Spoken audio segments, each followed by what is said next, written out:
Welcome to the Freedom School, an opportunity to learn about history-bending campaigns and initiatives from across the globe. We are inspired by what the Freedom Schools meant during the Civil Rights Movement in the United States, a place for alternative learning for African Americans, a safe space to discover suppressed stories of courage under oppression, the wisdom of culture, and the determination of many to make the impossible seem inevitable. This Freedom School is part of Spadework, a program that seeks to nurture and develop a new generation of organizers committed to those same principles. Learning about the historical context of these important campaigns and movement initiatives allows us to reflect more deeply about our own current challenges. Inquiring and learning is part of the organizer's Spadework. Organizers are inspired by the people we meet and the stories we share with each other. We also know that this journey never ends, and along the way we find joy and satisfaction in practicing the proven organizing adage. Listen with an open heart to the lessons others have learned and apply what you think makes sense. Then reflect, rinse, repeat. If you are inspired by what you hear, or if you want to support the development of a new generation of organizers through Spadework, then consider making a small contribution to keep this going. Go to www.spadework.school/donate right now, or simply click on the link on the chat screen. Enjoy your time together. Adelante.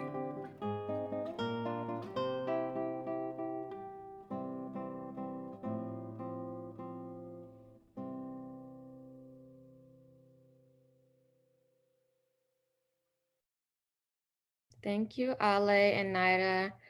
Good morning, good afternoon, everyone. My name is Alex Muhammad.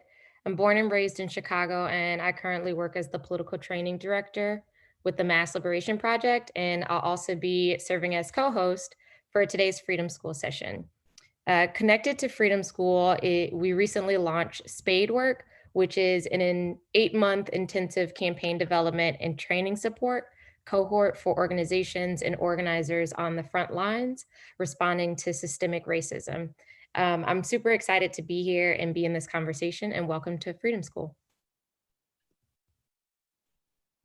And thanks, Alex. I'm your co-host today. My name is Larry Solomon. Good morning, good afternoon, everyone.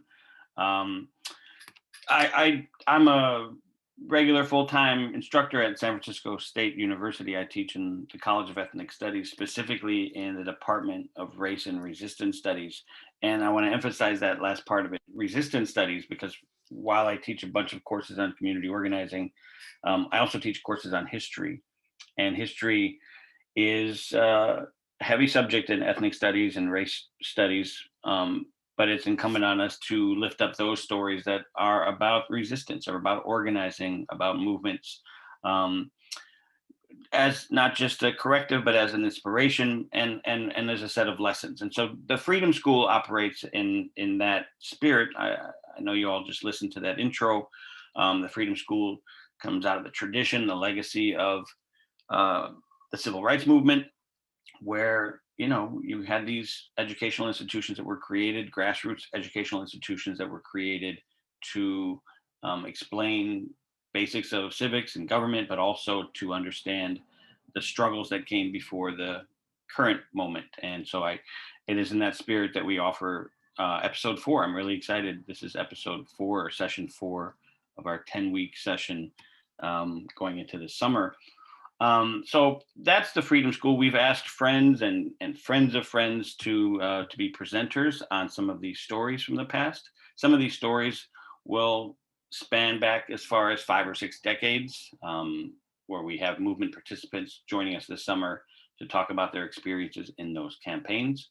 And we have campaigns as recent and as fresh as just a few years ago that are actually ongoing, like today's. It is a couple of program notes that I want to make sure we understand. We have a bit of a change today, and that we're going to ask our guests and our vast global audience have a little patience as we may have a beat or two in between our Alex and I co-hosting duties in English and our guests discussion in Spanish. There's also at some point there'll be a slide deck and that will be also available to you English speakers in the chat. There'll be a link available to you in the chat. So make sure you look for that and find that. A final programming note, we are live streaming on YouTube. YouTube is also a site where Spadeworks Freedom School has a channel. So if you want to go back and at any point and watch some of the previous episodes, 3 of them are already posted on there, and this one will be as well. So make sure you bookmark that. In a minute, we're going to introduce our main presenters, and they will help lay out the context, the strategies, highlight some key lessons from their recent work doing mutual aid organizing in Puerto Rico. We are devoting a good portion of the second half, the second hour of today to your questions and answers. So please use the chat function. Our team here at the Freedom School is really good at finding those questions, redirecting them, and we will do our best to give them the light of day. But please, we'll probably implore you a couple of times, use the chat function to ask your great questions. We've also asked, and Alex will talk about this later, a couple of respondents who are currently in the Spadework organizer training to offer some of their reflections and questions. Finally, before we close today's session, at the very end, we will preview next week and talk about the upcoming weeks of Freedom School. Alex, would you like to introduce our guest presenters? Yes, we sure will, but I think we're actually gonna start the video first. Okay. Yep.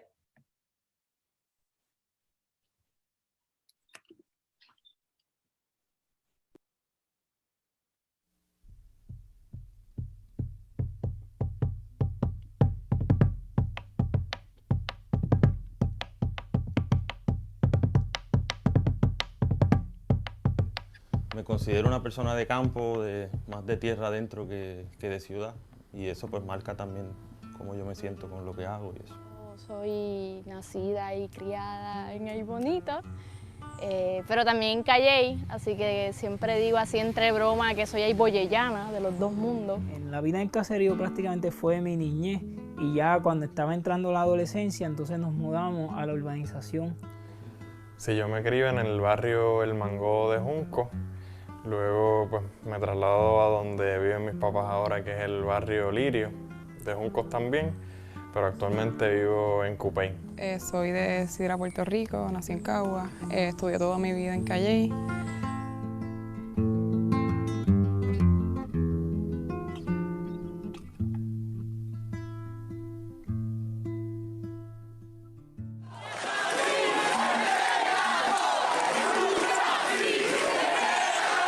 Vemos que un poco cogiste también del por lo menos puras pimientas, sí.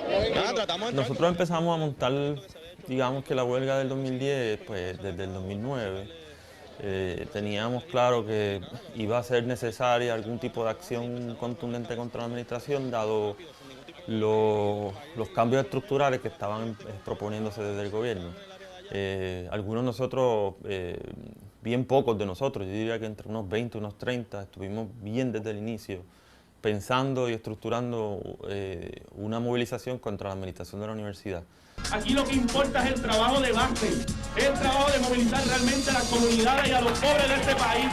A nivel político, las huelgas me transmitieron una cosa bien clara, que es que si nosotros queremos prevalecer en nuestra gesta de cambio para que Puerto Rico sea distinto y diferente, nosotros tenemos que hacer planes más a largo plazo y trabajar en ellos de una manera sistemática, no esperando que el cambio se dé de manera espontánea o de manera reactiva. Es decir, que de alguna manera ese activismo que hicimos, que pudo haber parecido muy tradicional en mi mente de activista y en mi experiencia de activista, fue algo distinto. Para mí la huelga fue un proyecto de reconexión. Toda la gente que yo conocí, yo personalmente, pero todos los huelguistas conocimos, ¿no?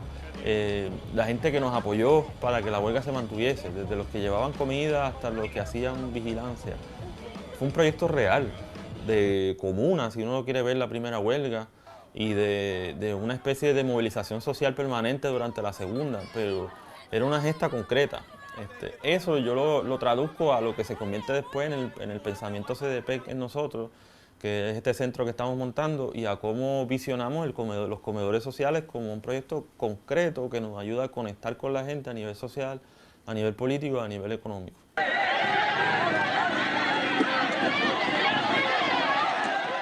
Entonces nos enfrentamos a un escenario nuevo, pues del cual aprendimos muchísimo, ¿verdad? De acciones directas, de desobediencia civil, también de cómo funciona el Estado y de cómo funciona hacerle presión al Estado.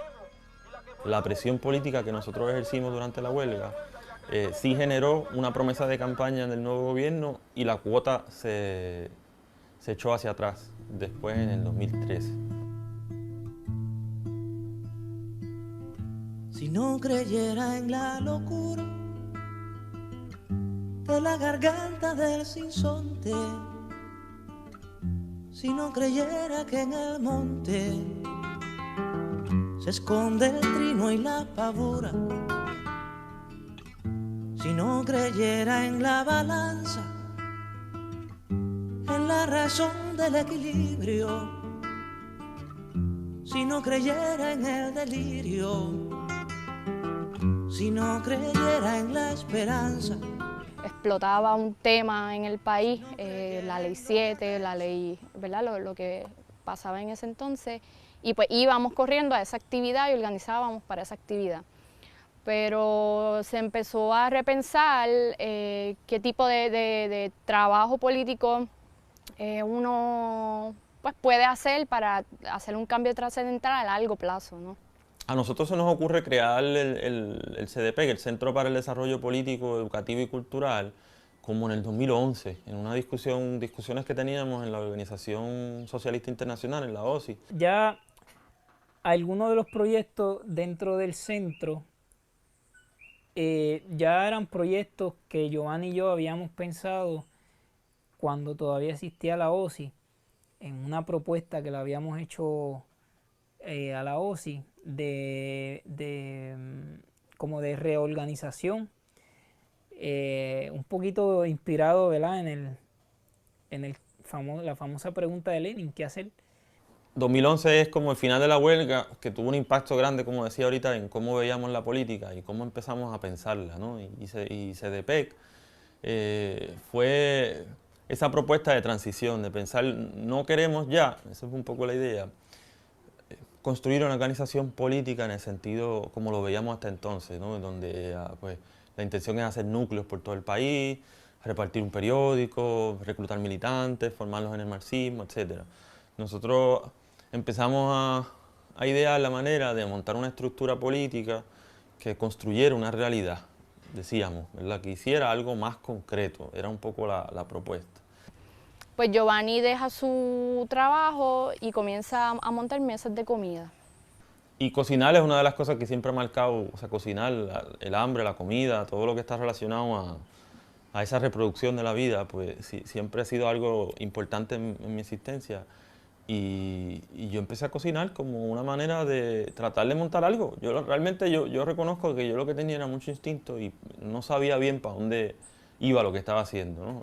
Pues el activismo es demasiado precario, uno necesita tener, ¿verdad? Un empleo para dedicarse a esto full time y que es imposible tú salir de una jornada laboral de 8 horas y luego hacer trabajo político, sino que el trabajo político pues debe ser tu empleo.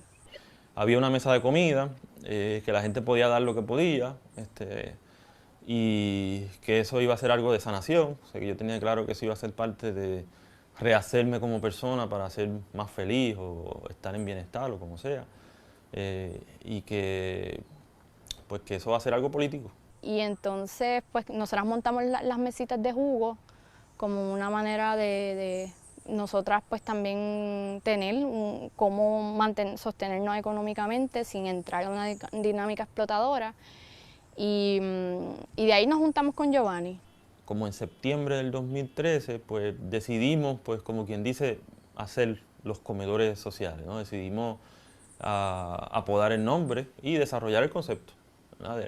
Del sistema de 3 aportaciones, donde la La gente puede aportar dinero, puede aportar materiales o también puede aportar con su tiempo de trabajo en un sistema que intentamos nosotros sea sustentable, ¿no? Ese es el principio, sustentable en el mejor sentido, en el sentido económico, de que las cosas se puede cumplir con la gestión económica, pero también sustentable en retos humanos, que es que de esa producción no hay nadie súper explotado.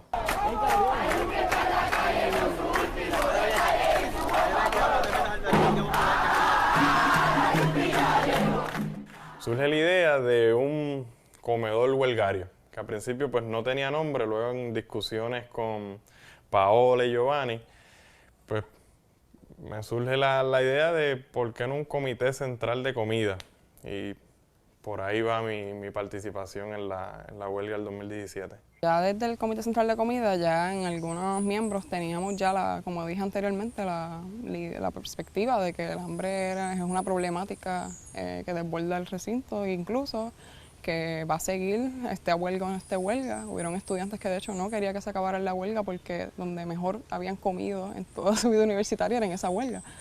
Ahí pasamos a vislumbrar la idea de por qué no construir una estructura cerca del huerto semilla, que es el huerto agroecológico de la universidad. El tiempo de la huelga se reduce y surge la idea del vagón. Apaga el celular. ¿Por qué usted no da la cara? Si usted no quiere grabar su cara, está bien, lo entendemos. Si esto no es confrontatorio, ¿por qué usted no da la cara? Mientras todo eso está pasando, el vagón se lo están llevando con una grúa y un truck. Y ahí Joshua vuelve a correr hacia el vagón, se trepa encima del vagón mientras está así, se les había caído el vagón de lado, sacándolo. Ellos trataron de volver y montarlo. Lo último que pasa es que nos esposan a todos y nos ponen en el piso. Y estamos allí de 41 horas esperando a que ellos sacaran ese vagón. Un proyecto de comedor universitario que pretende alimentar estudiantes que no tienen los recursos para alimentarse. Y mira, esto es lo que hacen.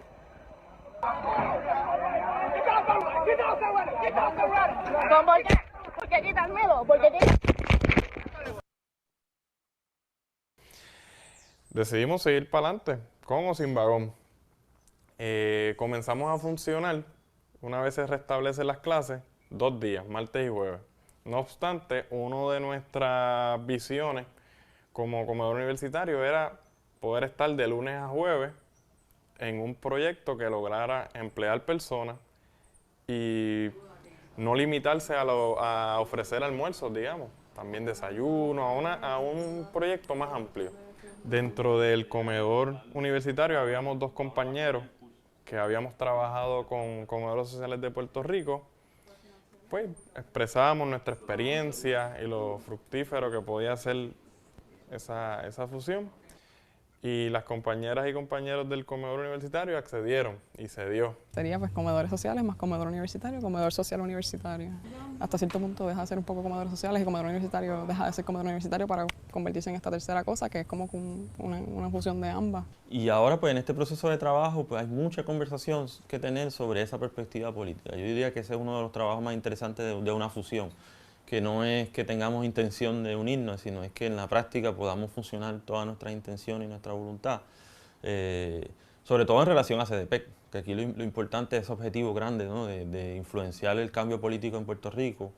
Y esa es la conversación ahora, cómo lo que hacemos juntos en la UPI puede fortalecer un proyecto más grande, más ambicioso, más potente de política en Puerto Rico, que es el objetivo.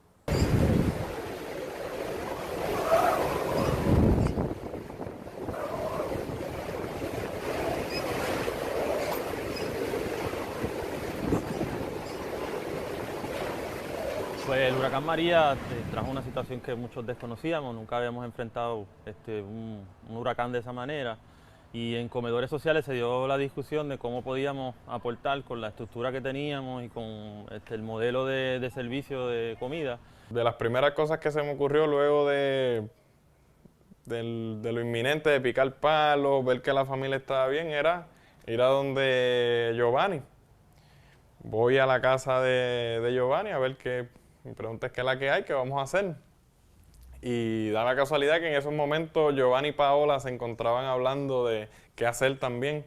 Empezamos a gestionar junto a otras personas aquí en la zona de Caguas un comedor comunitario dentro de un espacio que empezamos a nombrar Centro de Apoyo Mutuo, con la idea de que la única necesidad que atendiéramos no solamente fuese la alimentación, sino que trabajáramos otros aspectos que la gente necesitaba, sobre todo en el principio de la emergencia. Un comedor comunitario, ahora comedor popular, y fue otra experiencia, dentro de otro contexto, un contexto en el que Puerto Rico no había conocido, a cocinar para 200, 300 personas diariamente de almuerzo y de desayuno 100 a 200 personas. Nos estamos adiestrando con un proyecto que se llama Salud y Acupuntura para el Pueblo. Lo propuso José Santini, lo trajo José Santini, vinculado con esa tradición de lucha en Nueva York, de nuestro exilio boricua y afro-norteamericano. Y trabajamos un protocolo, que es una combinación de agujas, de puntos, que se llama nada. ¿Por qué la oreja? Porque la oreja nuestra es un mapa de nuestro organismo.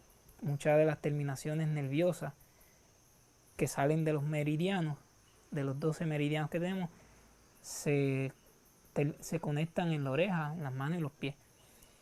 Entonces, a través del estímulo de esos puntos, pues se trabajan distintas condiciones. El gobierno nos está derrumbando y nos está abandonando nuestra suerte, y la idea es que podamos reconstruir el tejido social que se ha ido destruyendo en todos estos años, y como estamos en el primer año de austeridad, vienen 10 años de austeridad, entonces tenemos que responder desde abajo a cuidarnos entre nosotros y nosotros, porque si no tenemos salud, ¿cómo vamos a pelear por derechos?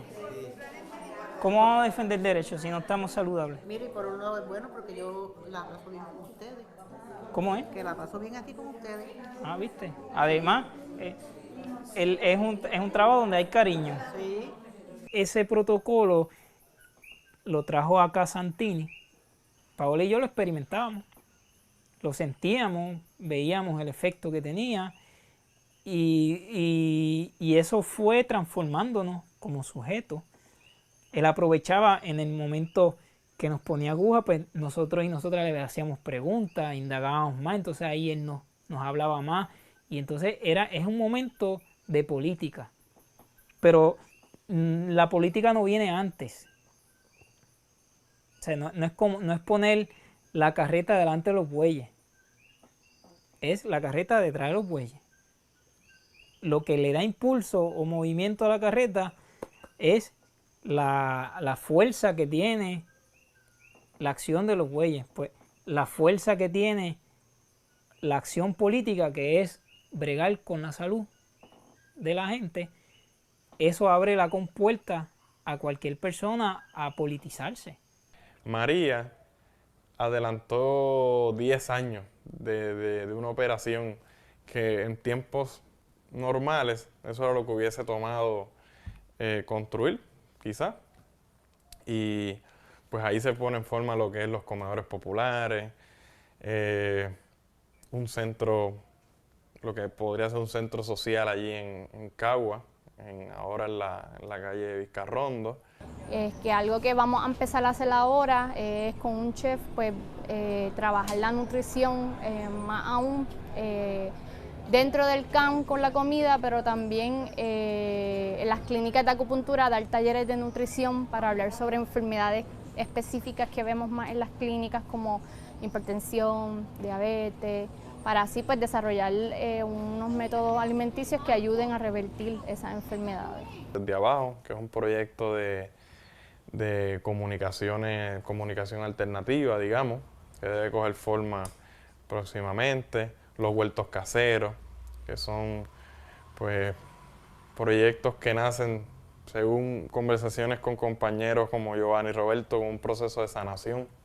Rompinsularismo, que es la iniciativa que compañeros y compañeras que pertenecen a CDP viajan a convenciones o a tener otras experiencias en otros países como Brasil o Chicago, etc. Salud en comunidad, que ahora mismo pues el énfasis es la auriculoterapia.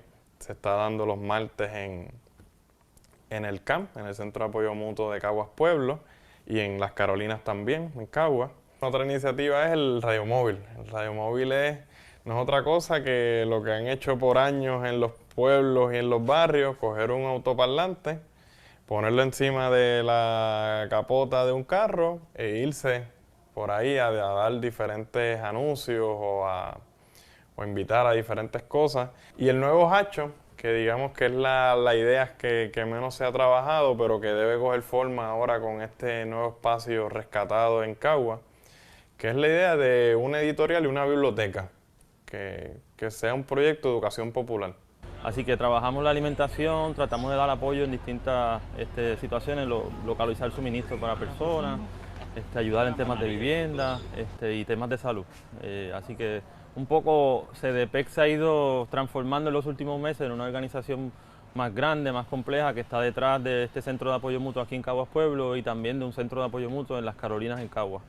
Entonces, esa gente prácticamente lo que ha hecho el neoliberalismo ha destruido ese tejido social. Entonces, uno de los nortes del CDP es reconstruir ese tejido social con proyectos que atiendan las necesidades básicas e inmediatas, en algunos casos, de seres humanos.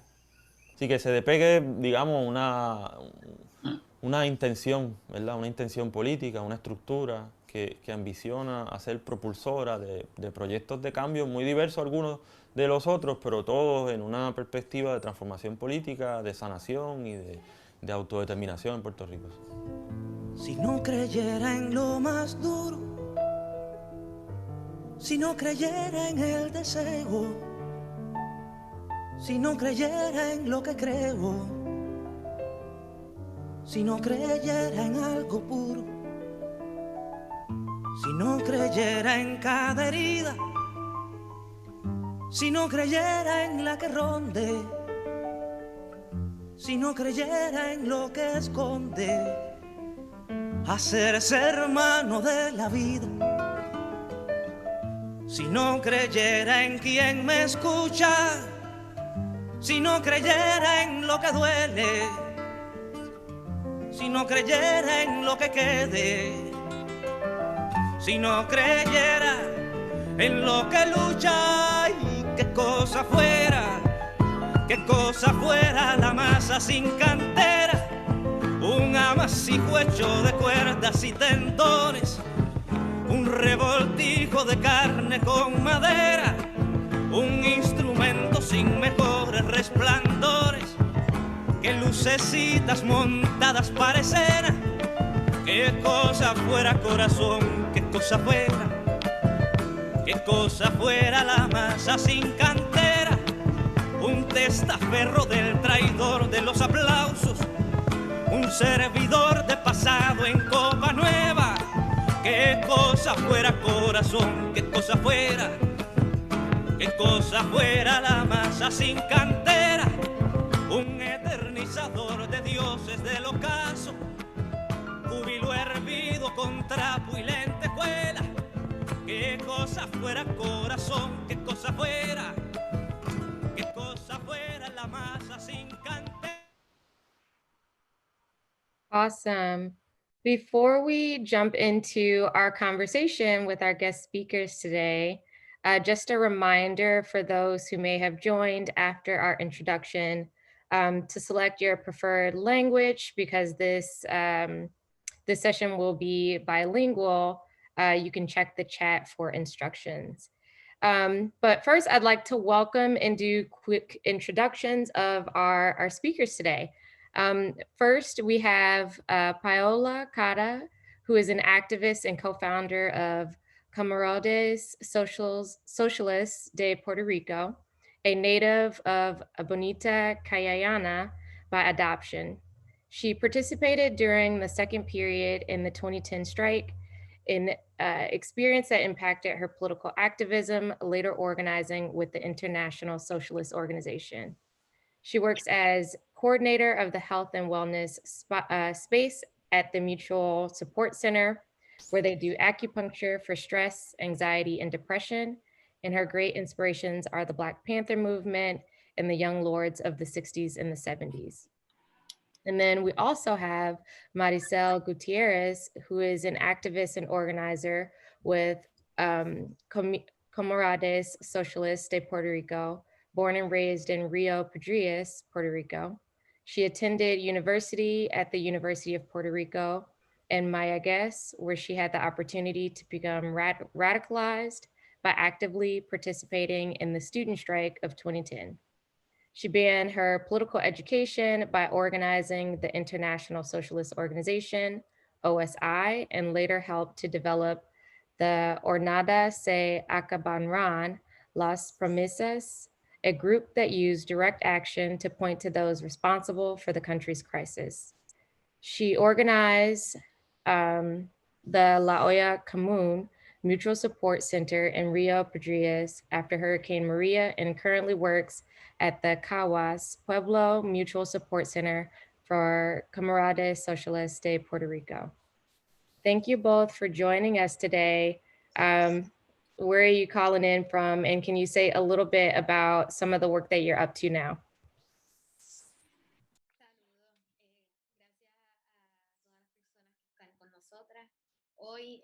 Hello, thanks to everyone who's here with us. So sorry for the confusion. We thought this was starting at 2 p.m. Our time, but we are grateful and we are glad that you enjoyed the documentary. We're here in the Mutual Aid Center here, and we're ready to start the presentation. Yes, we want to share it, or do you all have it? To start off, we want to share a little bit about what is Puerto Rico, where we're an archipelago. We're 3 islands actually in the Caribbean, and we have been a colony since 1898, and it moved from being a Spanish colony to being a U.S. colony. And as a key site in the Caribbean, we have been a space to experiment different economies, health practices. As a colony, we have been considered inferior as a people. And so this U.S. project, the way it takes on Puerto Rican issues is that it's looked at as a tax haven in which, for example, 80% of our food is imported, even though we have a lot of agricultural land. But most of what is grown here is exported. Our economy really depends on service and tourism. And in the last, or as this benefactor status has unfolded, we are left with a Puerto Rico in which they tried to rid the island of Puerto Ricans, to welcome foreigners or U.S. residents into the islands through extraordinary incentives. The Law 22, the millionaires law that is implemented here makes it so that there's very little requirement for people like this to come. In the meanwhile, the public here in Puerto Rico has to amass a debt in which services are privatized, our public services are privatized. We have this board that has been implemented to manage this debt, and this debt has reached these ridiculous levels in which this fiscal board assigned by the U.S. government has been created to manage this debt in the island. But at the end of the day, it's, they're deciding how to manage public funds and therefore services. And so, through a lot of laws is how they have managed to control our day-to-day life. And so as a colony, Puerto Rico doesn't have a way to control what happens here. The government that is here is is ran and directed by the U.S. Plans and by what the Congress tells it to do. And so it's important to note that, you know, 33% of the island suffers from food insecurity, and this was prior to the hurricane. So let's go on. Let's go to the next slide. Thank you. So this is what I was sharing right now. Can we go on to the next part? Okay, great. Thank you. So the conversation we want to have with you all today about mutual aid is that in the last 4 years, in 2016, the Fiscal Control Board is implemented. And as you can see, we have had to manage our community amidst a lot of natural and political disasters. So in 2017, we have Hurricane Maria. And, you know, in responding to Maria, this was a condition, a natural disaster in which people saw the state's response of negligence, leaving us abandoned. There was no mobilization, no logistics to respond, right? They could have, you know, so our people, we lived what it meant to be neglected by the state.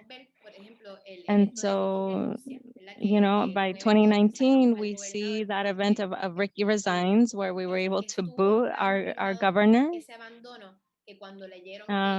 Because, you know, that abandonment was so heavy when our people realized, okay, we're going to choose interpretation. Okay, so that event of the governor making fun of us, can you all hear me? Yes. You can hear us? Okay. Perfect. Sorry about that. So that event showed the discontent when the governor was making fun of people. And so then the earthquakes hit, and then people mobilizing to respond to that. And then we had the pandemic. And so we, you know, there was an invitation to reflect on how an entire population lived through these events in which we have a shared experience of negligence, how we can position ourselves in taking actions through networks and coordinating through the people we know to make a difference that was larger and more significant than what the government was doing. And so that's where the idea for mutual aid is grown.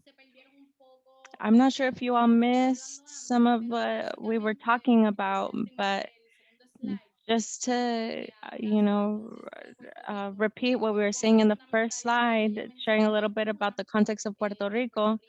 One huge thing is that in Puerto Rico, we have a fiscal control board, which is a group of people who decide everything regarding the island's budget and how this affects public policy and services to the public. And the second part is that, you know, the vulnerability of having food insecurity here in Puerto Rico when 80% of our food comes from the outside, and it's an opportunity for exploitation for us. It puts us in a vulnerable position. And so it's from this place that we launch our efforts to provide mutual aid as an opportunity to create a life with more dignity for our people. So let's continue with the presentation. Next slide. There we go. So how did we create the Comedores Sociales? So it's cool that you all got to see the summary of that documentary. All the reflections and collaborations that have brought us to this point. You all can hear us, right? Okay, perfect. So we are going to go directly to the next slide. Okay, so a little bit of where we are coming from. We're a group of youth, young folks. We most of all were involved in the 2010 strike. The most recent one was in 2017, but in 2010, this was a student strike in which the University of Puerto Rico, which is a public university, it was a very important context in which a tuition increase was being considered. And there was also consideration to implement a quota to increase the tuition prices. So this created a space for struggle within the 12 campuses in the University of Puerto Rico. And so this experience, really radicalized a lot of us. And so our international socialist organization that we work through, we start building reflections beyond the political discourse about how we were going to create alternatives to the public, to promote hope, to promote spaces for organizing, and to move ahead into living a life with dignity. And so we call this, the intensification of the crisis, in which we find ourselves in deep struggle for our civil rights and liberties. And so, we consider ourselves youth who have a lot of energy and urgency for social justice.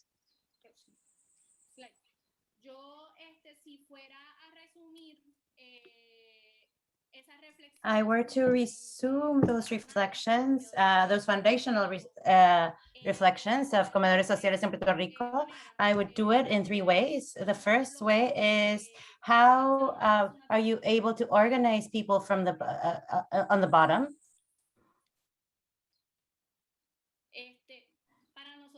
And for us, after so many years doing conflict politics, as at OSIC we would call it, organizing specific demands, confronting the state, so it could follow through. We also had the reflection of how that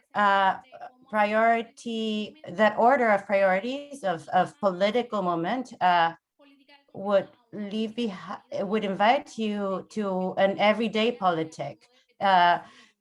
What is going on every day and how is this related to it? So another way of connecting with folks, we would organize to resolve the problems of every day, in this case, hunger, right? And so for us at the beginning to organize people on the bottom was listening more, right? And listening more meant working alongside the needs that were presenting, that we saw in people, that mobilized people, right?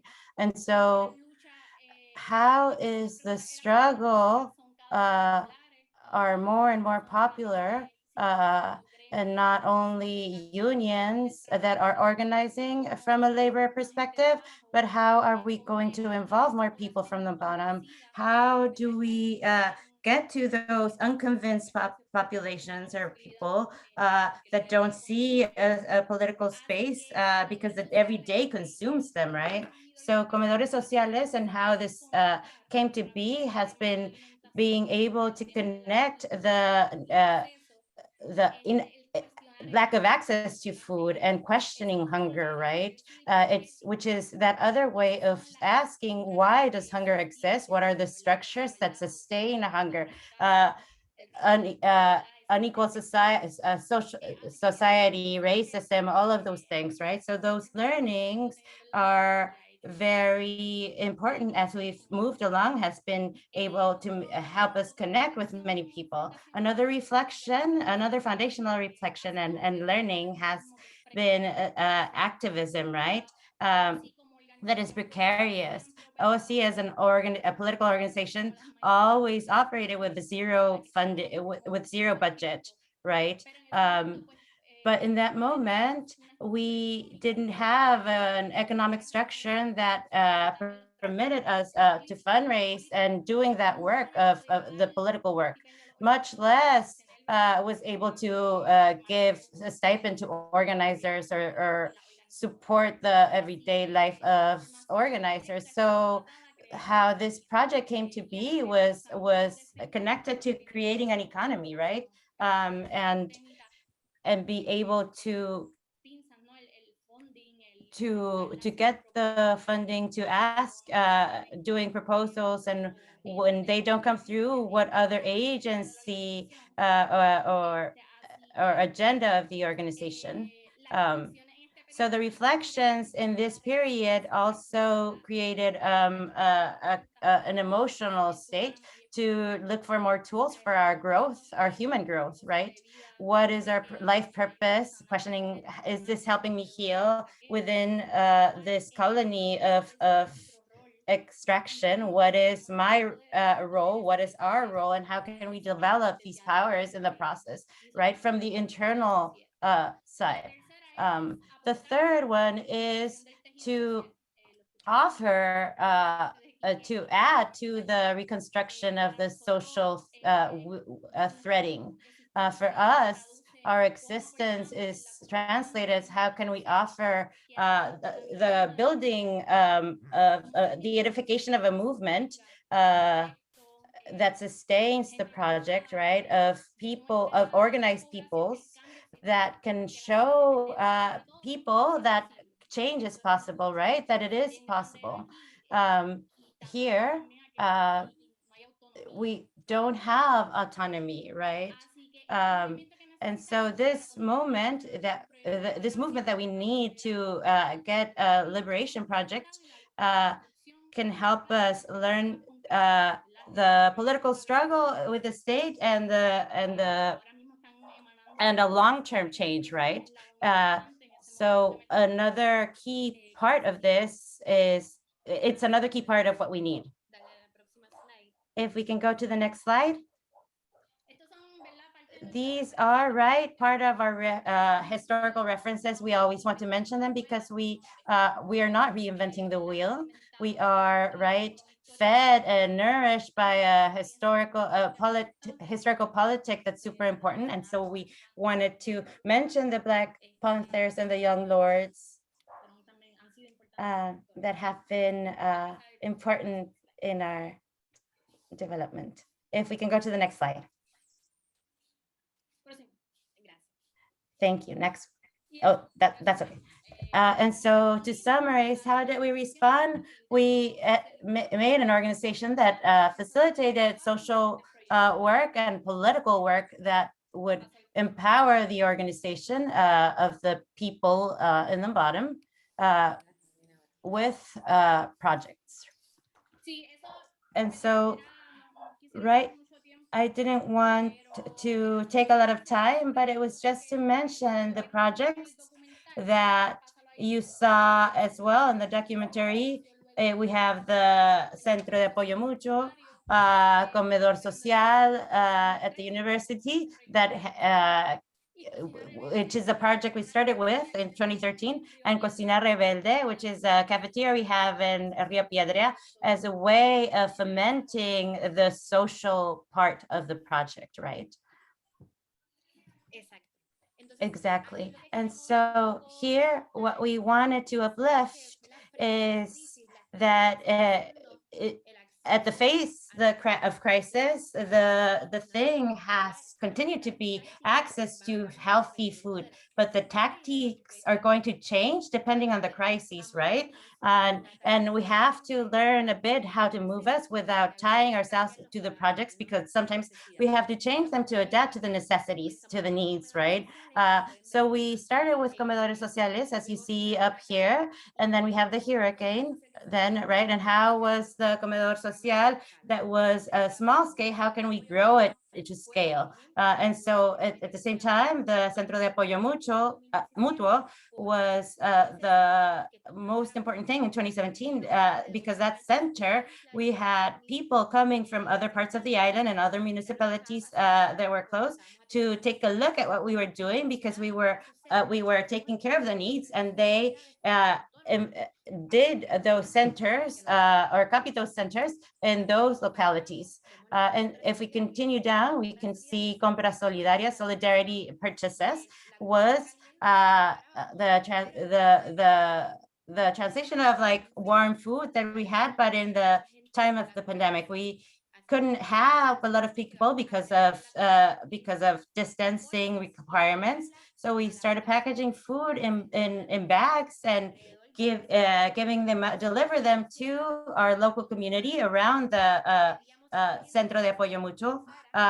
And so and if we couldn't reach them, we asked people to volunteer to take care of the people in their community, in their neighborhood. They could come pick up the stuff at the Centro de Apoyo Mutuo and disperse it in their community. So being able to disperse the resource is super important. The Caravana for Life, Caravana por la Vida, is the video we wanted to show, but I'm not sure if we'll have time. It was the same need. What need was important to denounce the abandonment that happened during COVID. People that are away from our homes couldn't do anything. So we decided to do a protest as a caravan by government centers that were, taking their sweet time to provide support. That caravan was so big that the police wanted to intercept it, and the caravan continued. So the tactic changes, right? But we have the same idea, right? And so finally, the food cooperative is this project of access to food is able to maintain itself in a solid place, making it more accessible for a longer time, those solidarity purchases. So we have to be creative, being able to move and change projects if there is a need, but we have that, we will be able to continue. Next slide.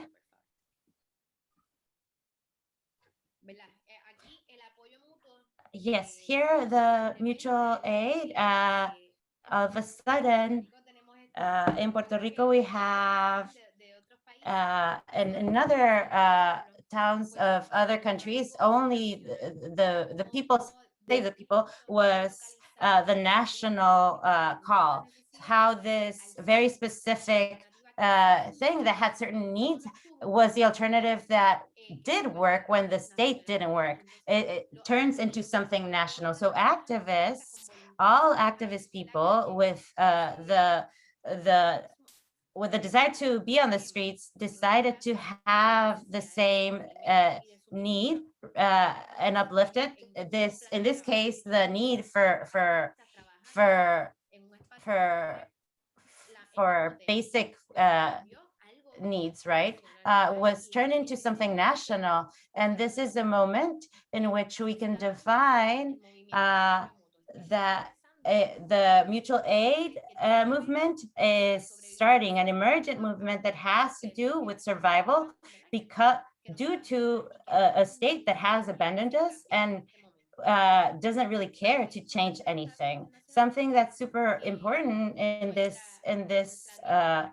is that our diaspora and all of the Puerto Rican population that was disconnected because of the hurricane in terms of communication was able to, in some sort of way, touch base with them. And it was super important, because without it, we wouldn't have been able to move forward the projects in that moment of Maria, because because they were able to collect the goods, it was really an experience that after that, our like our uh, our diaspora, our gratitude to our diaspora was incredible. And it's in terms of the national, as it has to do with national issue, those 4 really intense years of climatic disaster and political disaster. And what we've talked about, we think that we live in a permanent crisis, that the state, capitalism, and the world that we know is crumbling in some sort of way. And within those cracks is that we have the space to construct alternatives that are material alternatives that can contribute to those gaps and needs that the people have, that they have food, that they can grow food, right? That they can eat healthy food, that our life is make it so that we are truly dignified life, is a way that we can practice it in the now.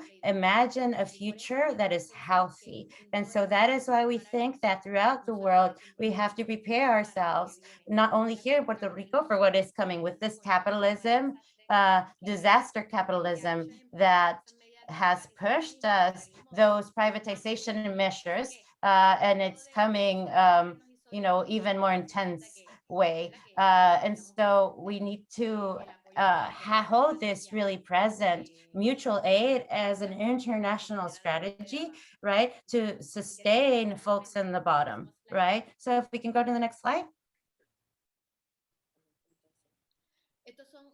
So these are some examples of other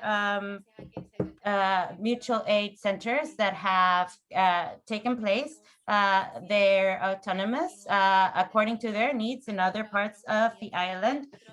Some work with comida suministros, solar energy. We saw people that lost houses and occupied schools to have an alternative safe roof over their heads, right? People that had to that lost their lands, gathered together to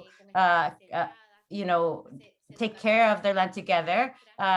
They organize parents to be teachers, and so healing. We work with acupuncture and the inner self, right? How we can continue transforming to be more and more prepared to what's coming, and with a lot of love and a lot of dignity to the respect to the dignity of the person. Next slide, please.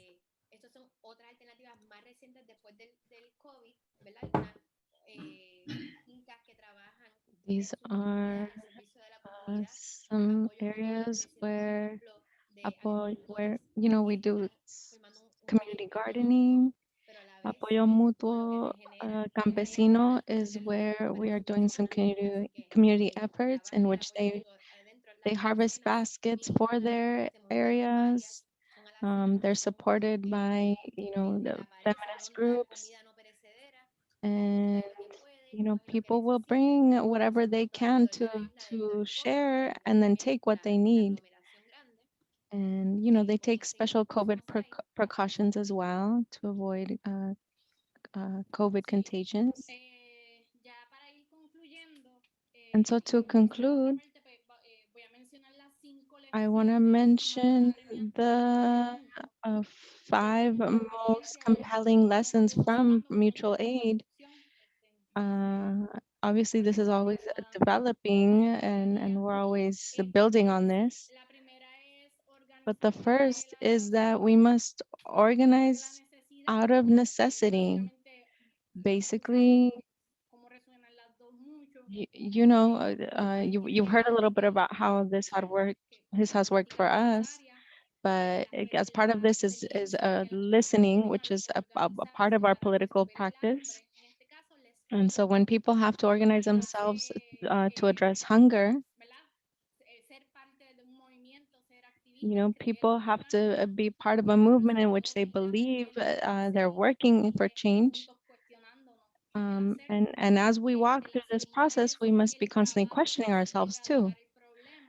Second of all, the job is to eradicate the problem, not to alleviate it. We're constantly reminding ourselves of this, that we don't fall into this trap of constantly providing assistance, right? Which is a practice that's been imposed in Puerto Rico to maintain the colonial status, right? It's important that we understand that this is not a charity effort. It's a solidarity effort. And so that's where lies the importance of organizing ourselves. And so part of that is questioning what are those systemic structures that perpetuate hunger and inequality, and have that be a constant analysis. And then the third point is the most important thing is people, right? The work that we do as activists is for our collective survival, and to organize ourselves. So our work as organizers is to bring other people in, to connect people as we organize in this struggle. Fourth point is creating a system that sustains jobs. Obviously, sustainability is important. In our case, we see it as a way that how can everybody contribute, and how can we grow together, and how can we find our purpose through this work. And finally, what we do changes us. The aspect of healing and the mutual aid, should challenge the individualist culture that we live in. Mutual aid has us thinking as a collective. It forces us to create collective goals. And it's a very important part of mutual aid, and a very important part of our own healing too, and growth. Are you gonna read the quote? Yes, I included a quote here that I really love. It's from Galeano, the author, and I think it really describes that piece of what we do changes us. And it says, after all, we are what we do to change who we are. Identity is not a museum piece sitting still in a glass case, but the always astonishing synthesis of our everyday contradictions. So with that, we conclude, and we are grateful to you all, and sorry again for the delay, but hopefully we have time for questions and reflections.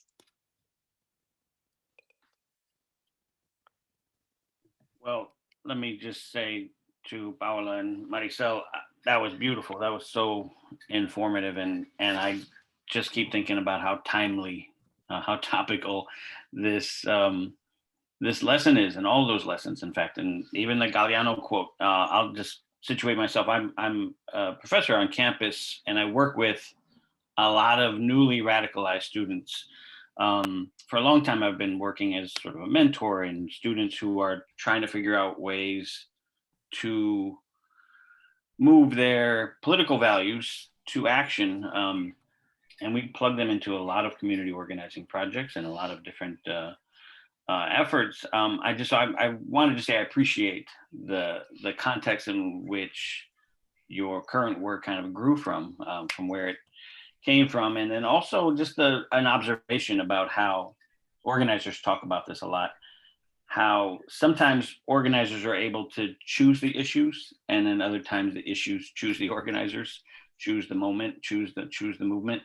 And so it just seems like in this series of catastrophes, and then the political kind of analysis that you already had around disaster capitalism and how the neoliberal state works and how this is going to have to be engaged in a different way, you weren't sort of just satisfied with staying political. I loved in the film how a couple of different folks talked about, it's not enough to leaflet and do newspapers and radicalize people on that level. You've got to engage people. You've got to move to something more concrete. And so obviously the point about Hurricane Maria accelerating that, 10 years ahead of time was really, I think, timely. But also just kind of for those of us who are in the midst of, everybody's in the midst of still kind of dealing with the pandemic and just looking at the experience on the ground of organizers who've had to shift so much of their energy, resources,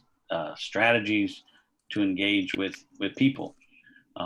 There's so much to kind of go from, but I wanted to lift up that point also, that organizing isn't anything unless you're still engaging people.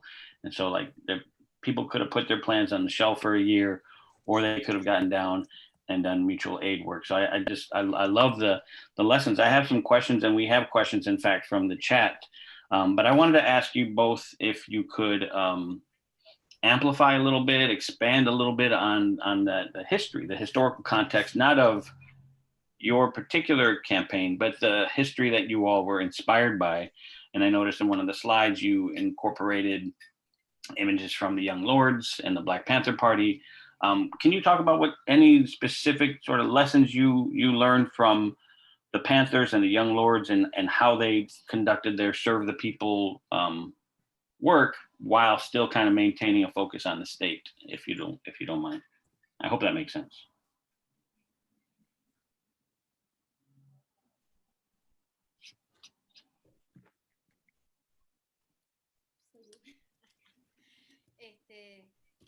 So yes, for us, the Black Panthers were a very important example, because as minorities at that time, right? And we understand clearly that the politics of the US, or like Puerto Ricans over there in the US, the community feels like it's a lot stronger than how we see it here on the island. We see that the way that people relate to each other, people are maybe a lot more tight knit. And I think that, mutual aid is born within those communities even easier than how it is over here on the island. And so to see a party of the people that's thinking of the people's well-being and of its needs, and to see that their social programs were so important that they were later co-opted by the state. And, it's something that the state had to take a responsibility of. But that radical piece was that the state had to co-opt it, appropriate it, in order to not differentiate from what the Black Panthers were doing for their people, that the state was not. And so for us, that was a huge anchor of motivation, in that we had to build an alternative to what exists in the country. We see that this government is not for the people. It's not a real tangible alternative for us. Yes, I think that fundamentally that they, in their practice, they did so many different things to organize themselves, from taking on, self-defense of their communities upon a genocidal state, and to dare to connect through their programs. Right now, the acupuncture therapy that we do was inspired by this the project that they did, the Lincoln Hospital project, how they occupied that space to see that there was, health access lacking. They said, okay, we're going to take over this hospital. We see the needs that exist, and we're going to take over this hospital. And recognizing that in the 60s, the methadone arrived to the States, and quickly, 80% of the population of Black communities, had access to methadone as an illegal drug. And so this motivation from the state to make our communities ill and to prevent them from organizing. And so for us, it was also this approach of like, we're not going to allow for our community to be killed off, right? Or for them to stop us, right? And we have to understand this in a situation from a lens of being at war, you know, and so we need to be able to take action and mobilize in that way. You know, in terms of the general context in which we have, you know, endured here, Puerto Rico in general has been a very difficult context to navigate because of how colonialism operates at economic and psychological level. And it's a very important challenge to take on and inspire the Puerto Rican to think about how to challenge these things and how to have hope. I think 2010 was a very important year. At that time, we had a conservative party ruling here. And this party and the leader of this party had since 2008 had implemented Law 7, in which they had fired a lot of public service workers, and the agenda was always specifically with the last governor that we booted. That was a very important victory we had, because it was there was a collective memory of trauma of a prior governor that started privatization laws that really ravaged through our health system. And so many people had to endure that. There was a strike in 98 where they privatized phone services. And so, you know, you know, those recent parties had continued that very conservative legacy, and it was always with the aim of privatizing everything, public university. And, you know, the 2007 strikes were in response to the same, and you know, and just we're in constant strike against privatization, which we will not allow to take over. And so this context of organizing was very important, so that we could, you know, transform our way of responding. And I think that, you know, us creating organizing spaces has been something that's been very nourishing, and something that continues to teach us about how to challenge privatization and maintain autonomy of the land. Thank you so much for such an excellent answer to a convoluted question. I want to pass it over to my co-host, Alex. We have a lot of good questions in the chat, a lot of good comments in the chat as well that we will share. My co-host, Alex, has some reflections and some questions as well. Alex. Yeah, thank you, Larry. And thank you both for sharing. I resonate with a lot that you all shared. It makes me think of more recently a lot of the organizations that we work with and support at the Mass Liberation Project, primarily focus on work around incarceration. And when we went into shutdowns with the pandemic, our folks who are already in a lot of need and in crisis, obviously, like, all of that was super heightened. We had folks who were dying in the jails, not getting access to resources, folks who didn't need to be incarcerated that needed to be released immediately.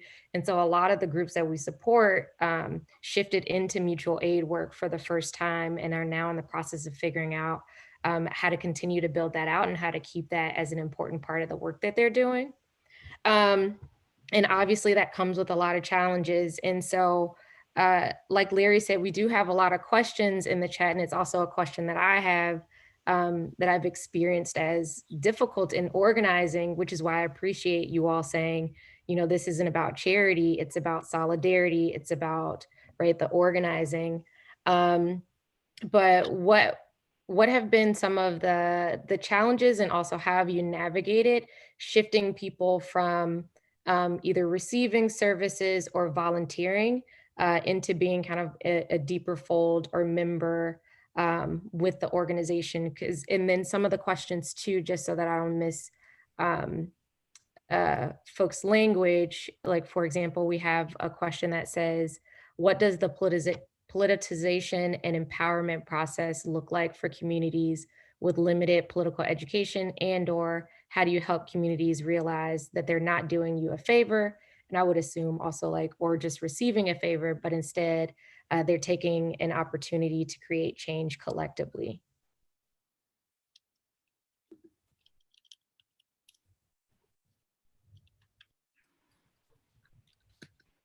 Gracias por esa pregunta. Está muy buena. Thank you for that question. It's a very good one.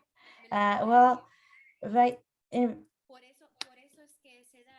That is why that transformation into organization, right, from ideological to material and to basic needs, right? That is why we came into that reality that we also live, right? In that way, not be disconnected to the people and the work that we do, because as we are doing this collective, right, we you know, we get understand things, right? I think that the politicization is given happens daily in those one-on-one relationships.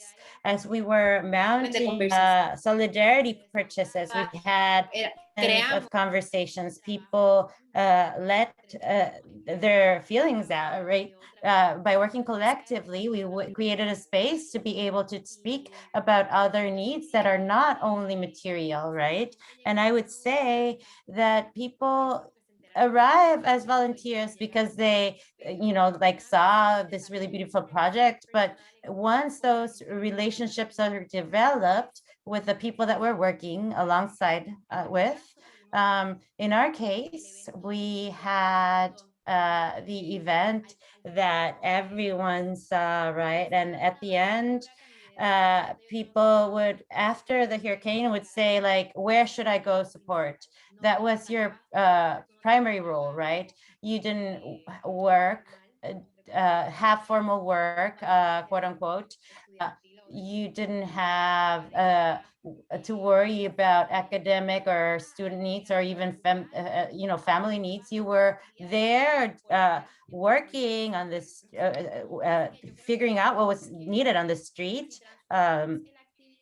So if we transform activism, I believe this ideological activism that we're gonna only get to people with ideas, and we see it on the flip side, right? And we see that you know, through visual things, physical things that we can do with many alongside many other people, right? We can see that those dynamics, those learnings just happens in other contexts.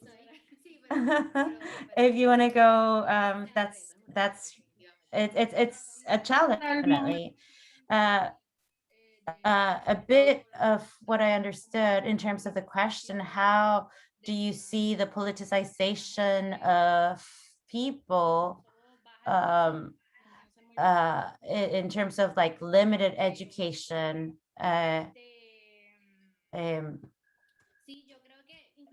Yes, I think that the volunteering theme is something that we see in profits organizations, right? Especially that a relationship happens, a volunteering relationship of just sort of like using something. I'm not sure if I'm making sense.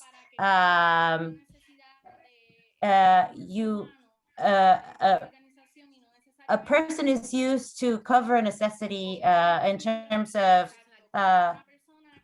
not as a person that participates in the making decisions, in sort of like supporting, coordinating. And for me, I have issues with the word volunteering with this, right? But in times I would I take it to mean of like how people start identifying themselves as activists. For me, the activist work is important because here there is a stigmatization of people in struggle, right? People that are on the streets protesting. The same fact that people get to a point to identify as an activist is a step into politicization that is super important. So I think everything is slowly politicized, right? And so a person that joins the space, right, in various ways, as volunteers, or we have tried to practice a space of a camp or encampment. It's worked with folks that have joined through university, through Comedores at the university, fomenting a space where we're building learnings of what we're doing. We have to sit down and study, and we're going to study what we're doing. The last reflection that we had in this camp, what economy we're doing, a bit questioning the social solidarity economy, what we have to offer to the movement from that camp. We came out with this feminist economy with a popular perspective, right? We collectively built that sentence or that phrase. It's about promoting spaces of encampment or camps to bring perspective, strategy of like learning together, getting into formation together, right? And I wanted to add something quickly thank you. The question about volunteers, mutual aid is edified daily, right? We don't even know that it's happening daily. In terms of resources, right? That's the thing when we work after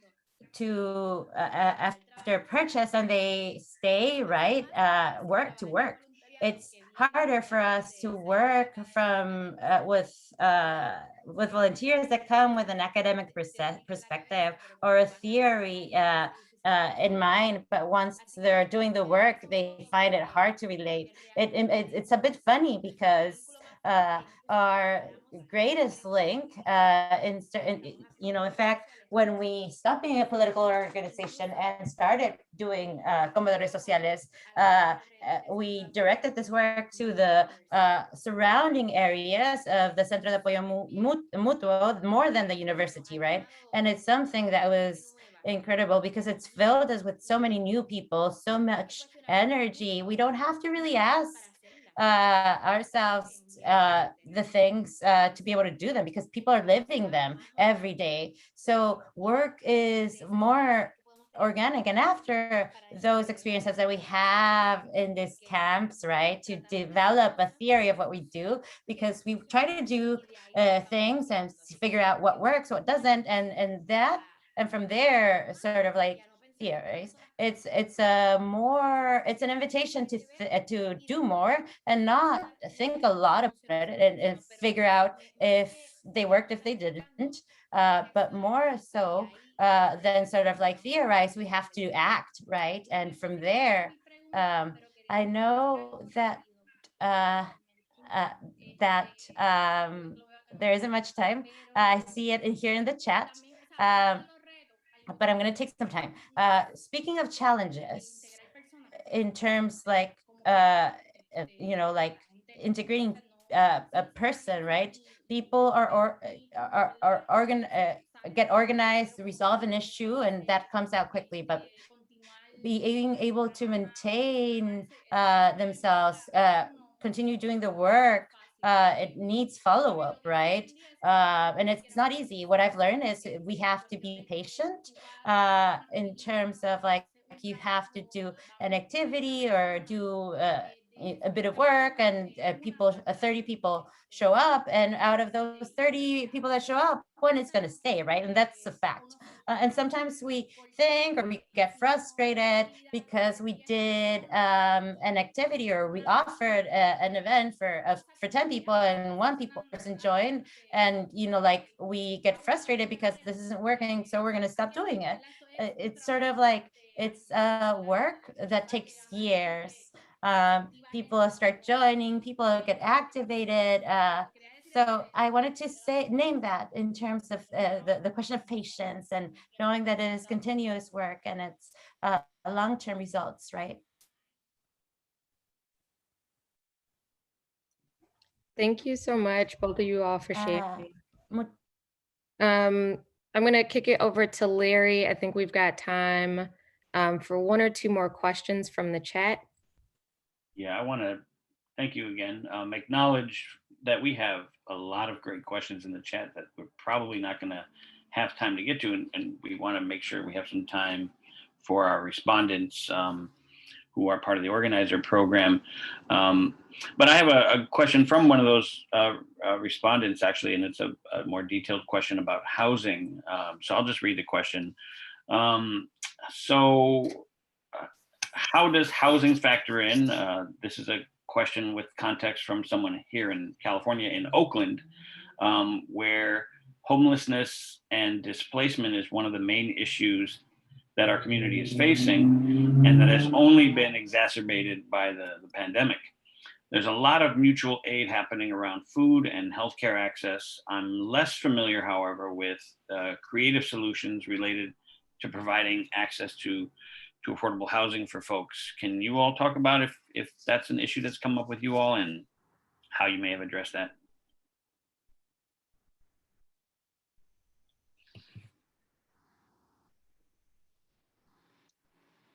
Pues realmente,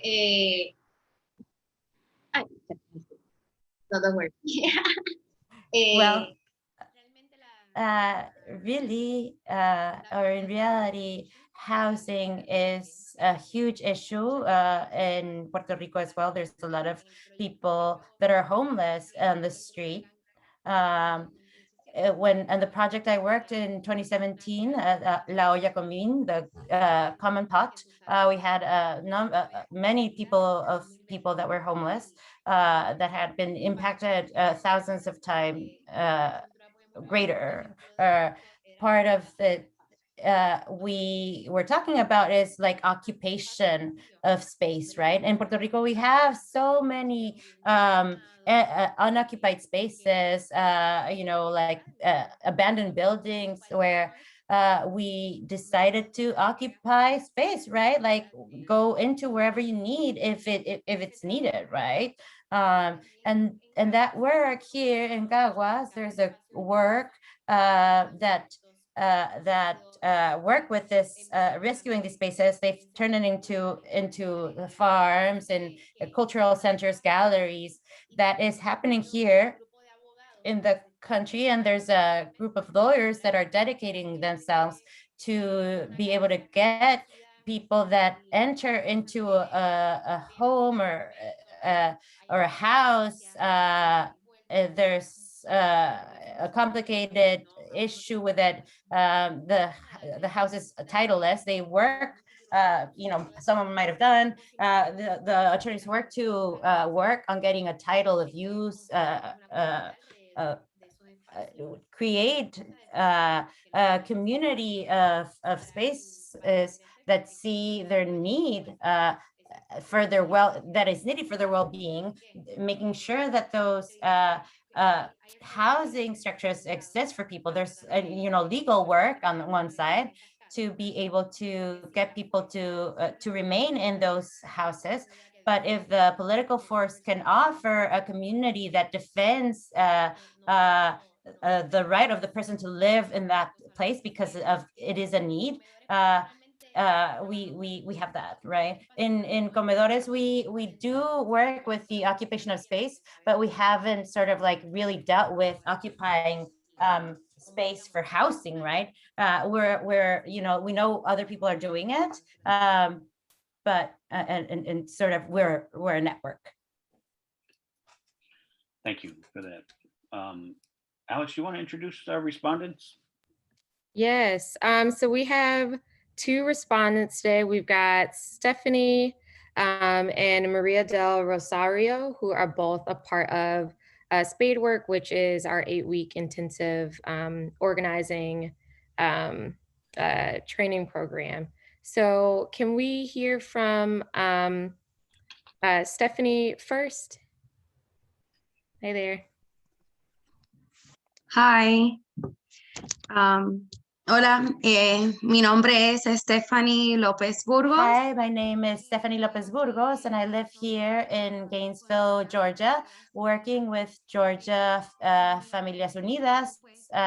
My organization, lately we've been working with workers in the chicken factories, offering resources because at one of these factories, we saw 6 people lose their lives in a tragedy that could have been avoided, right? Because the company knew what was going on, right? And so we've been offering resources to more than 80 employees, giving folks information around worker rights, financial assistance, offering food baskets, supporting them in terms of access to information around immigration.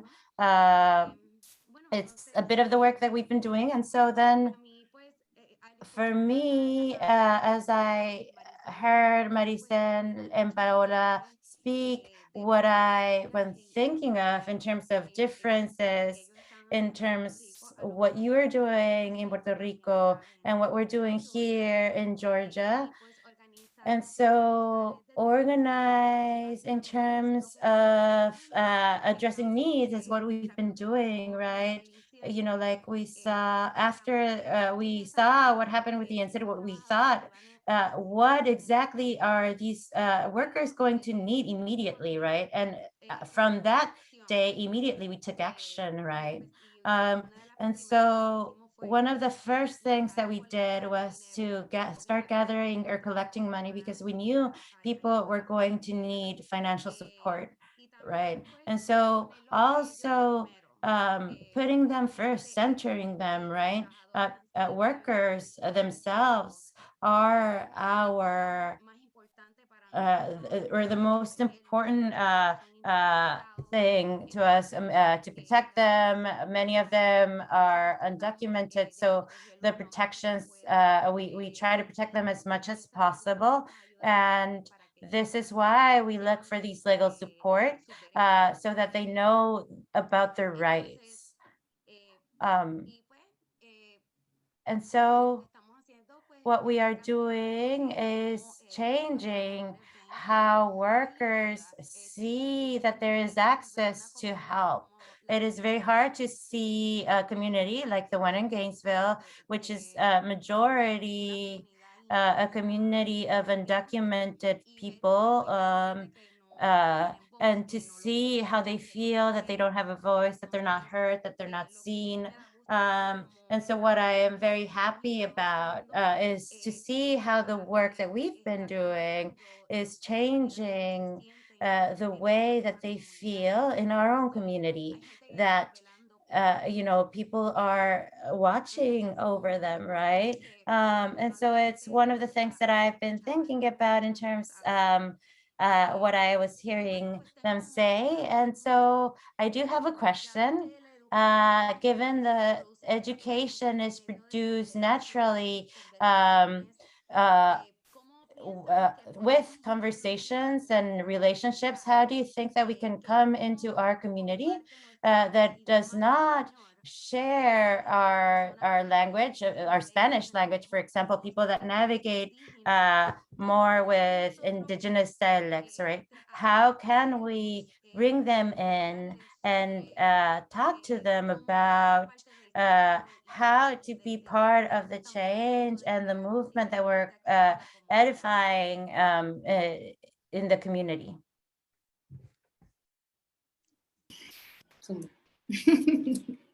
Tirándome al medio. Esa es una pregunta bien compleja. O sea, con honestidad lo digo porque That's a complex question, I'll say it honestly. Because the context here with the indigenous community is very different because obviously there are groups that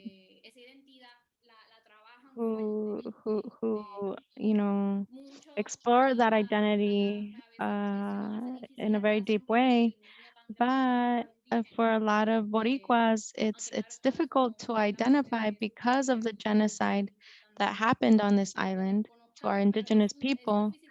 It's it's recognized, but how do you understand from that point how to relate and identify? So for example, I was part of a course in Brazil with the MCT because in Brazil there's so many indigenous communities and but that same question, this MST movement, Movimiento Sin Tierra, being such a huge organization with so much farm worker membership, even then it's a challenge to reach indigenous communities. And part of that is the need for organizers and organizations in general to understand the cosmovision that these communities hold. There's a world view that is held by indigenous communities that must be understood in order to connect with them. And so that's part of the complexity. I wouldn't be able to tell you exactly how, because you need to understand that cosmovision, that worldview. But first of all, is asking yourself, how can you respect those identities with dignity, right?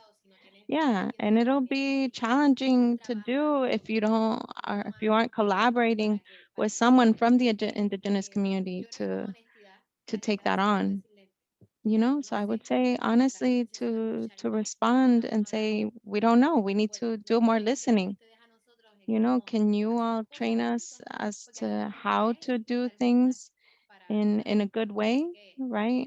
Because that's what we want to do. We want to work together to make things right. So don't come with a proposal with all the details already hashed out. You don't have to be the protagonist. You can be a collaborator with them. Thank you. Thank you for taking the time to speak with us about the incredible work that you all are doing in my island. I'm from Carolina. We knew it. We knew it. I know how to recognize that accent. It's so good to see you too.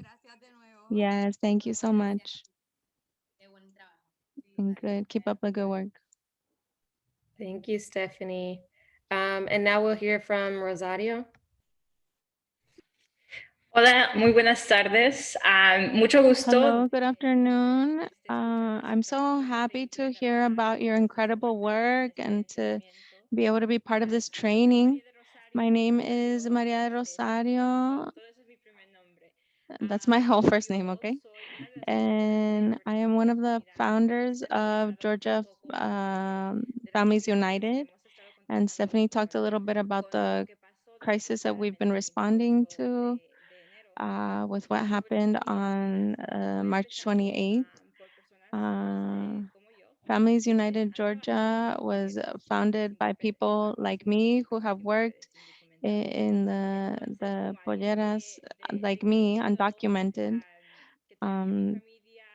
And here in Gainesville, people who I love and people who are in part of my ecosystem, you know, we have been able to do work here in such an incredible way that we've built a mutual aid network.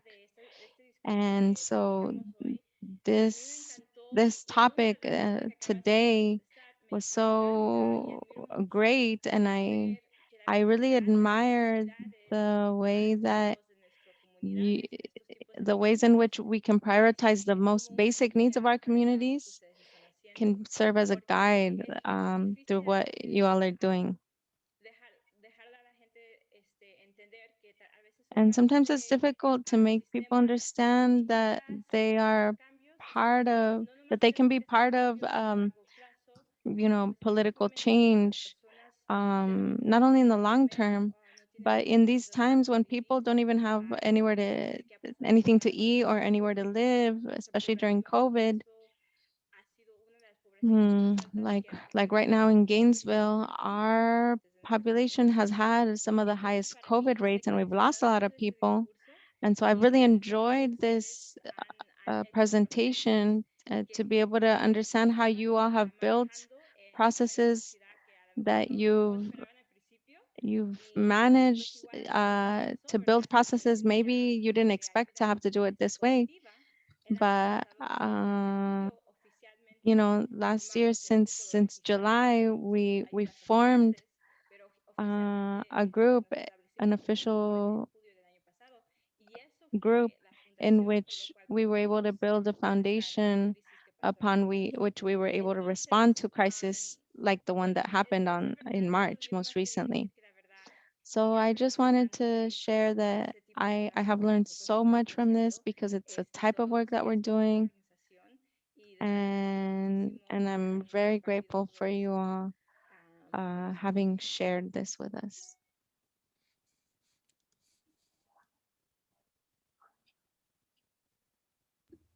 Thank you.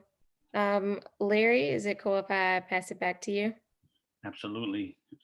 Thank you. And thank you to everyone so far. We've just such a rich lesson again in organizing. I want to appreciate Paola and Marisel for reminding us again.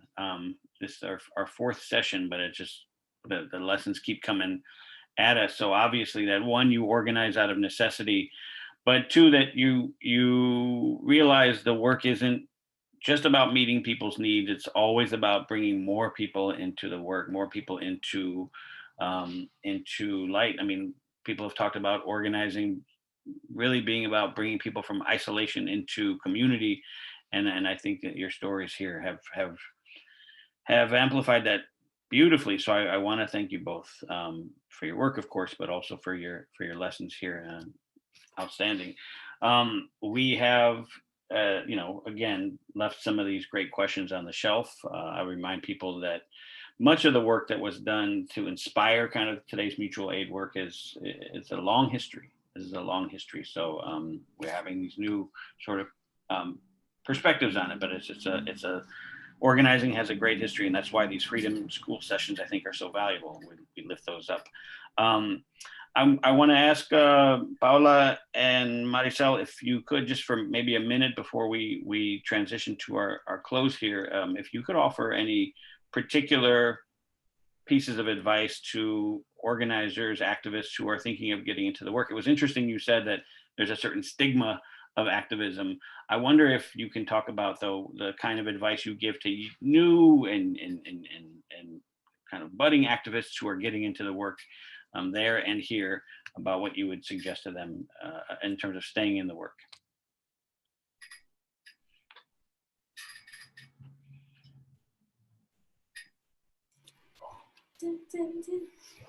Excelente pregunta. Excellent question, and congratulations for that work that you're doing in the chicken factories. Obviously, you know, we in organizing work, we are very dedicated to the work, and sometimes we burn out. And we must remember that we are part of what we do. And, you know, I say this because we do acupuncture clinics, but we don't go out and do that if we don't first do it to ourselves. So it's very important to ensure the wellness of your peers, because these are the people who keep the operations running. You know, we need to do those check-ins, but they truly are important interpersonal relationships that sustain the work so that it can be truly a healing space, so that one feels good when they're taking on this labor of love. So making sure that our connections, you know, that there's no that we have ways to manage conflicts from day to day. Don't let them turn into tensions. You know, speak with honesty and love and respect to each other. So being mindful of how we are walking within. You know, it can't be left on the back burner. It has to be a priority as well. Yeah, and you know, I'm thinking about this. I think that I think a lot about I think a lot about, you know, being able to communicate honesty, communicate what you're feeling if you don't feel good, you know, understanding what needs you have. I really emphasize that.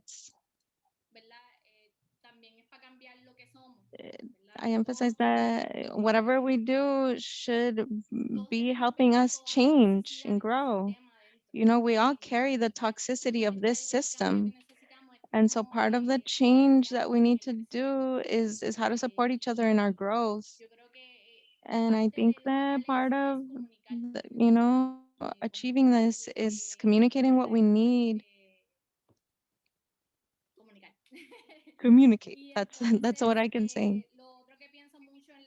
And something else that comes to mind is, you know, daring to change strategies, you know, not being tied to one way of doing things, daring to flow, and take on new strategies to reach more people and learn how to delegate. The classic new activist syndrome is being so motivated, you know, and obviously we feel nourished by this, but we take on too much work. And I think part of, you know, bringing new people in is kind of letting go, trusting others to do the work. And I don't know, so many things. Yeah, that piece about trust is so important. And I think that that's how we can begin to transform this world, trusting in others to do the things that we feel like only we can do, you know, and letting, seeing those things change day to day is important. Well, gracias. Thank you so much. Beautiful presentation and beautiful final words. And I'm going to delegate and trust now my co-host Alex to talk about a word from and about our sponsors. Alex. Yeah, thank you. Thank you, Larry, and thank you both Paola and Marisel for joining us today. A word from your sponsor. If you're inspired by this session today and want to keep it going, please go to the link that'll be in the chat right now and make a donation. Any contributions that you make will go to develop organizers through Spadework. Spadework is a new national organizer training program to nurture the next generation of organizers of color. So for example, Maria del Rosario and Stephanie are both a part of our first cohort of organizers in Spadework. And back to you, Larry. All right, thank you. And we just have a minute left here. So I wanna let people know what's coming up next week, and maybe we can put that slide up, that graphic with the upcoming schedule. Next Monday, May 24th, we are going to take a journey into some prison abolition work, some prison abolition campaigns of the last 2 decades. exploring their strategies, but also their lessons on accountability and addressing harm without mimicking state violence. I'm really looking forward to our session number 5 next week on prison abolition work. We have also a number of really great sessions coming up. You'll notice that the session for week 9 is open, and that is, again, we remind people to look at the description there in the middle where it says send recommendations to admin@spadework.school. This is where our audience, our community is able to help us craft a lesson. So we're leaving that session open, but you can see the other ones that are available. So please let us know what you think, and we will do our best to make sure we have another set of great guests like we did today. So thank you again to Paola and Marisel. And I also just want to thank my co-host Alex, and to our great interpretation team today of Ale and Naida, and to our tech god Matt, and of course our excellent global audience, everyone here today with us. It's on to episode 5 next Monday. Until then, everyone, please stay safe and healthy, and we will see you soon. Take care.